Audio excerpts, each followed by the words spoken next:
Bonjour, on va parler aujourd'hui de quantité de matière. Alors, nous savons que les atomes sont très petits, très légers. Donc, les chimistes ont décidé ou ont proposé une manière, c'est d'utiliser les atomes et les molécules, d'en parler de manière à ce que l'on puisse utiliser un ensemble d'atomes, comme un paquet. Et ils ont proposé comme paquet, comme ensemble d'atomes, quelque chose qu'ils ont appelé une mole. Et ils ont proposé pour la mole un certain nombre, qui est 6,02 10 puissance 23. Donc, une mole d'atome contient 6,02 10 puissance 23 atomes, ou bien molécules, ou bien électrons, etc.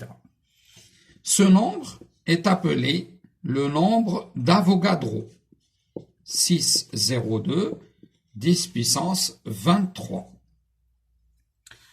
Alors, quand vous avez une mole, vous avez une mole d'atome, une mole d'atome de carbone, C612, c'est un certain nombre qui est 602,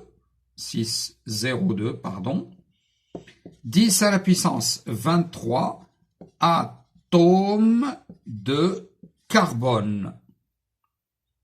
Donc, une mole, ça contient ce nombre. D'accord? Alors, qu'est-ce que c'est que la quantité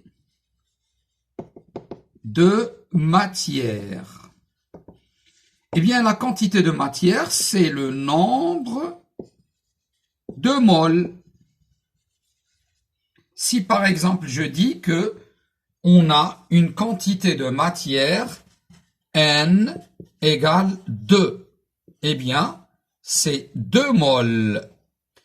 Et l'unité, cette quantité de matière a une unité, et l'unité s'écrit MOL.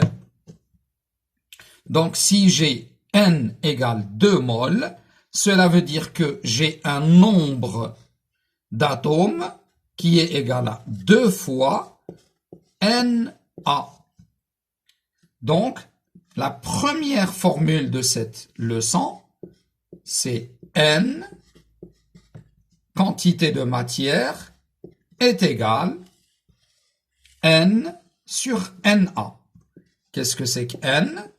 C'est la quantité de matière. Et son unité, c'est mol. N, c'est le nombre d'entités. Qu'est-ce que ça veut dire? Entité, ça veut dire nombre d'atomes, nombre de molécules, ou bien nombre de protons, ou bien nombre d'ions, etc. Ça n'a pas d'unité. Et Na, c'est ce qu'on appelle la constante d'Avogadro. Eh bien, cette constante d'Avogadro n'est autre que le nombre d'Avogadro, mais avec une certaine unité. Eh bien, la constante d'Avogadro, c'est 6,02 10 à la puissance 23 mol moins 1. C'est comme si on disait 6,02 10 puissance 23 entités par mol. Donc, première formule de la leçon est constante d'Avogadro.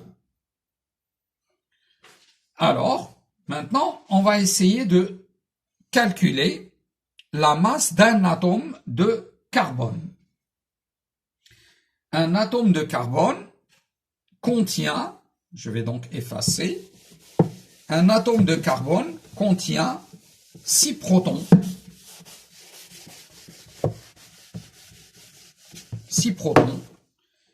6 neutrons, carbone 6,12, ça contient 6 protons, 6 neutrons et 6 électrons. Pourquoi 6 protons? À cause du numéro atomique 6. Pourquoi 6 neutrons? C'est 12 moins 6. 12, c'est le nombre de nucléons, c'est-à-dire protons et neutrons. Et comme il y a déjà 6 protons, le reste qui est 12 moins 6, ce sont des neutrons. Et 6 électrons parce que le nombre de protons doit être égal au nombre d'électrons, car les protons sont positifs et les électrons sont négatifs. Et il doit y avoir autant de charges positives que de charges négatives. La masse d'un atome de carbone, c'est donc 6 fois la masse du proton, plus 6 fois la masse du neutron, plus 6 fois la masse de l'électron. Alors, les électrons sont très légers, donc on va les négliger leur masse devant la masse des protons et la masse des neutrons. Et la masse des protons et des neutrons est très proche l'une de l'autre. Donc on va, pour simplifier notre calcul, on va considérer que la masse du proton et la masse du neutron est la même. Et on a donc 12 fois MP. Alors, la masse du proton, c'est à peu près 1,67 10 à la puissance moins 27 kg. Donc, la masse d'un atome de carbone, c'est tout simplement 12 fois 1,67 10 à la puissance moins 27 kg. On va donc calculer cette masse.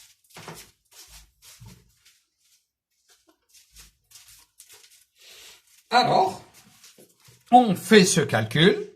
12 multiplié par 1,67 fois 10 à la puissance moins 27. Quand vous appuyez sur ce bouton EXP ou bien multiplié par 10 à la puissance x, eh bien directement vous faites fois 10 à la puissance moins 27. Donc je n'ai pas besoin de mettre multiplié par 1, 0, c'est-à-dire 10, etc.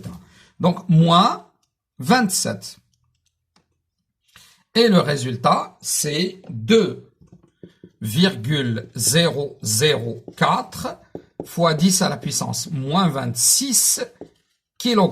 Voilà donc la masse d'un atome de carbone. Eh bien, je veux la masse d'une mole d'atome de carbone. La masse d'une mole d'atome de carbone, c'est le nombre d'atomes contenus dans une mole. La masse d'une mole d'atome de carbone, c'est le nombre d'atomes de carbone dans une mole multiplié par la masse d'un atome. C'est donc 6,02 10 à la puissance 23 multiplié par 2,004 10 à la puissance moins 26. Alors, c'est 6,02 10 à la puissance 23 multiplié par 2,004 10 à la puissance moins 26. Et le résultat, c'est 0,01206 kilogrammes. Et ça, c'est dans chaque mole. L'unité ici, c'est mol moins 1, donc par mol. Mol moins 1. Eh bien, si on donne ça en grammes, c'est 12,06, donc j'arrondis un peu, à 12 grammes par mol. Donc, la masse d'une mole d'atome de carbone, c'est ça. Et on va l'appeler masse molaire, puisque c'est la masse d'une mole. C'est masse molaire atomique. D'accord? Alors, On peut faire la même chose pour les autres atomes, par exemple pour l'oxygène, pour l'azote, pour l'hydrogène, et ainsi de suite. Eh bien, on trouve pour l'oxygène à peu près 16 grammes par mol. Pour l'azote, on trouve 14 grammes par mol. Pour l'hydrogène, on trouve 1 gramme par mol. J'arrondis pour que le calcul soit plus simple. Par exemple, pour le chlore, on trouve à peu près 35,5 grammes par mol. Et ça, c'est ce qu'on appelle les masses molaires, donc les masses d'une mole, les masses molaires atomiques. D'accord? Maintenant, on va passer à une molécule. Une molécule. Donc, je vais rajouter ici, comme ça j'en aurai besoin. La masse molaire du carbone, c'est 12 grammes mol moins 1. Donc, là, je vais passer à une molécule. Et prenons l'exemple de la molécule d'eau. La molécule d'eau est faite d'un atome d'oxygène lié avec 2 atomes d'hydrogène. Donc, la masse d'une molécule d'eau est tout simplement égale à 2 fois la masse d'un atome d'hydrogène plus 1 fois la masse d'un atome d'oxygène. La masse d'un atome d'hydrogène, c'est 1,67 10 à la puissance moins 27 kg. Bien sûr, puisque c'est un proton plus un électron, et l'électron a une masse négligeable par rapport au proton. Donc, c'est ceci. La masse de l'oxygène, on va la calculer, c'est 16 fois la masse du proton. C'est donc 16 fois la masse du proton, c'est 1,67 10 à la puissance moins 27. Et bien sûr, kilogrammes. Si je fais ce calcul, j'ai 16 multiplié par 1,67 10 à la puissance moins 27. Et le résultat, c'est 2,672 10 à la puissance moins 26 kg. Voilà donc la masse d'un atome d'oxygène. Voilà la masse d'un atome d'hydrogène. Donc la masse d'une molécule d'eau, c'est 2 fois la masse, donc c'est 2 fois 1,67, 10 à la puissance moins 27, plus la masse d'un atome d'oxygène, 672, 2,672, 10 à la puissance moins 26. Et le résultat est, alors, parenthèse, 2 fois 1,67, 10 à la puissance moins 27, je ferme la parenthèse, plus 2,672, 10 à la puissance moins 26. Et le résultat, c'est 3,006, 10 à la puissance moins 26 kg. Voilà donc la masse d'une molécule d'oxygène. Alors, je cherche à trouver la masse d'une mole de molécules d'eau. Pardon, c'est molécule d'eau, pas de l'oxygène.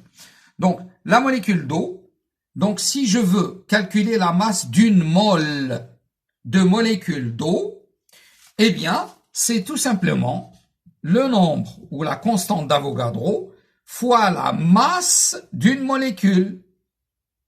Donc, c'est fois 3,006, 10 à la puissance moins 26. Et si je fais ce calcul, voilà ce que ça donne. 2, c'est, attention, c'est 6,02, 10 à la puissance 23, multiplié par 3,006, 10 à la puissance moins 26, et le résultat est masse d'une mole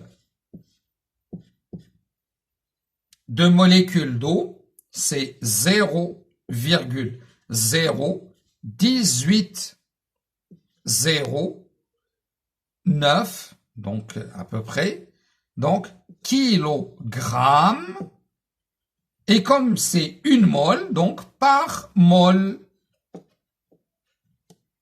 Eh bien, si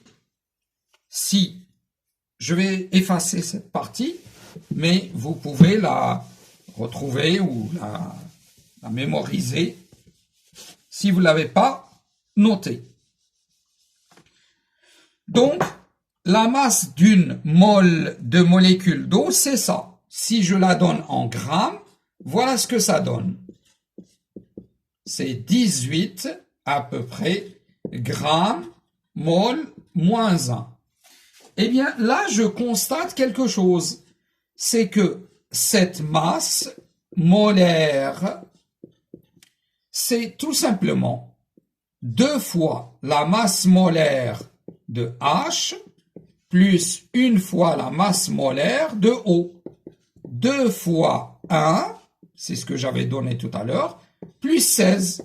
Et c'est directement 18 grammes mol moins 1. Donc, au lieu de faire tout ce calcul, maintenant, ce qu'on va essayer de faire, c'est directement calculer la masse molaire directement en utilisant les masses molaires atomiques. Eh bien, cette masse molaire s'appelle la masse molaire moléculaire. La masse molaire moléculaire. Donc, au lieu de faire tout ce calcul, si je vous demande par exemple de calculer la masse molaire de CO2, eh bien directement vous faites ça. Masse molaire de CO2, c'est 1 fois la masse molaire du carbone plus 2 fois la masse molaire de l'oxygène. La masse molaire atomique du carbone, c'est 12, plus 2 fois la masse molaire de l'oxygène, c'est 16 grammes mol moins 1. Eh bien, 2 fois 16, c'est 32, plus 12, ça nous fait 44 grammes mol moins 1. Et le calcul devient beaucoup plus simple que tout à l'heure. Alors, la formule qu'il faut maintenant garder, bien sûr, en plus de la manière de calculer la masse molaire moléculaire, il faut garder en tête la formule suivante. Alors, la quantité de matière d'une espèce, donc c'est quantité de matière. Alors, c'est en mol. Qu'est-ce que c'est que grand M? Eh bien, c'est la masse molaire. Si il s'agit d'une substance atomique, c'est-à-dire qui se trouve dans la nature sous forme d'atome, c'est la masse molaire atomique. S'il s'agit d'une molécule ou de substance qui se trouve sous forme moléculaire, eh bien, vous utilisez la masse molaire moléculaire. Et, bien sûr, M, c'est la masse de l'échantillon. Masse de l'échantillon. Pour ce qui est des unités, celle-là, c'est en grammes par mol. Mol moins 1. Gramme, mol, moins 1. Et là, c'est en grammes. Donc, la formule, c'est gramme divisé par gramme par mol, et ça donne mol. Donc, nous avons vu deux expressions, deux formules, et ces deux formules sont N égale N sur NA, N égale petit m sur grand M. On a vu comment on peut calculer la masse molaire moléculaire, par exemple CXHY. C'est combien de carbone j'ai? X. C'est donc X fois la masse molaire du carbone, plus Y fois la masse molaire de l'hydrogène. Donc, comment calculer? Il faut que l'élève sache comment calculer la masse molaire moléculaire. Il faut qu'il sache les formules et comment les utiliser. Et bien entendu, les unités. Pas d'unité, mol moins 1, mol, gramme, gramme mol moins 1, mol, et bien sûr, gramme mol moins 1, gramme mol moins 1, gramme mol moins 1. Voilà donc pour cette première partie de la leçon concernant la quantité de matière. Merci.